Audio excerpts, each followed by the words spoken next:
we were beggars. I played a key role as chair of the African Union during the COVID period. We felt like we were beggars when it came to vaccine availability, when we felt we needed access to vaccines, and the Northern Hemisphere countries had bought all the vaccines in the world, and they were hogging them. And they didn't want to release them at the time when we needed them most. And we felt like we were begging. And at times it felt like they would just be droppings from the table, that yes, we will give you that and that. And let me tell you something that generated a lot of resentment. We resented that, and it got worse when we said we want to manufacture our own vaccines. And when we went to the WTO, there was a lot of resistance, enormous resistance. And we kept saying, what is more important, life or profits by your big pharmaceutical companies? And that too, I must tell you now, generated and deepened that disappointment and resentment on our part, because we felt like life in the Northern Hemisphere is much more important than life in the global South. And these are issues that need to be addressed. And I'm glad that we are all seated here like this, because we've got to get to the heart of these matters and address them. Now, I come to promises that have been made. And Chancellor Scholz was saying, we've got to walk the talk. Yes, we want to see the talk being walked. President Sassou Nguesso yesterday said at the dinner, $100 billion was promised per year. And he was saying, I've never seen that. And many of us will testify that that $100 billion has never really been made available. And this should stand out as something that needs to be addressed. Because sometimes we sit at conferences like this and say, yes, we'll make this available, and we believe you.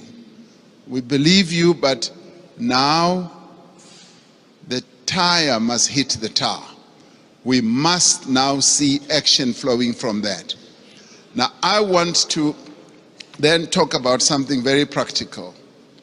President Sassou Nguesso raised it yesterday. He said he would be happy if flowing from this summit, we do something very practical on the infrastructure side. Having said that 600 million people in Africa do not have electricity, and yet we've got all the resources to generate electricity, particularly the mighty Congo River, and that there have been plans to build a number of power stations that will generate, in my calculation, up to 70,000 megawatts. And he said, and I want to speak in support of this proposal, that to prove that these summits are not summits where we just talk, flowing from the Paris COP as well as others, let us now put money on the table and collectively say we are going to address this mega project. A mega project which will in the end generate electricity for up to 12, 15 African countries all at one go. And this is a project that I think the multilateral development banks here working together, the call that you've made, President Macron, can actually fund. And where, as we rise from this, we should be able to say the Inga Dam is now going to be developed into the Inga Power Station, the one that President Sassou Nguesso mentioned, and the next one as well. If we can do that, then we as Africans will now be convinced that these summits are really meaningful.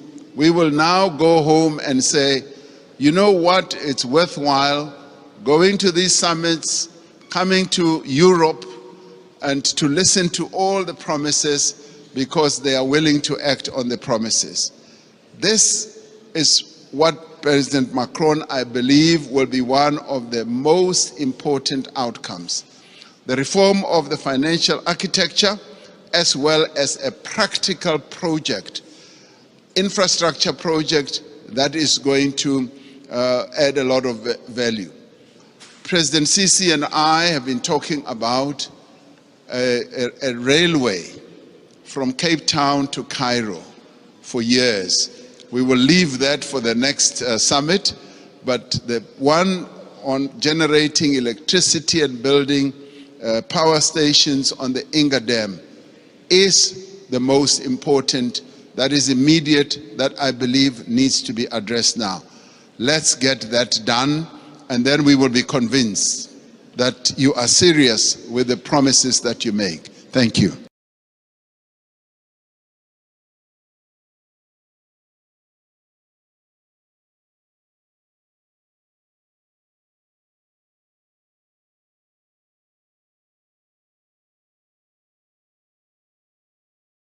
African nations have reached their boiling point with the constant sidelining they face in global institutions. Lately, they've been demanding a well-deserved place at the prestigious table of global organizations. Despite Africa's incredible potential, it continues to be the underdog in international politics, and its influence within these organizations is sadly reduced to a mere footnote, lacking any substantial impact on the operationalization of global politics. Irked by this, African countries are finally saying no to second-class treatment